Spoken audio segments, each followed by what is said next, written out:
ತರುವಿನ ನೆರಳು ಕೊಡುವಂತ ಸುಖವು ಕೊಡುವನು ಕೃಪೆಯ ದಿನವು.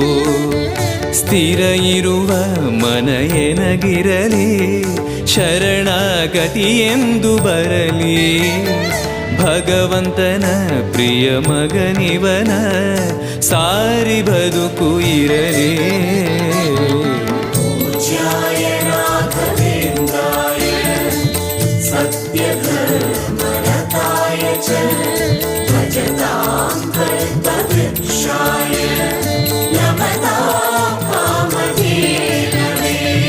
ಆಲಯವೆಂದರೆ ಮಂತ್ರಾಲಯವೇ ಬೇರೆ ನಾ ಅರಿಯಲಾರೆ.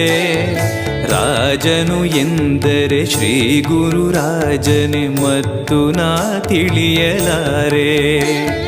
ಆಲಯವೆಂದರೆ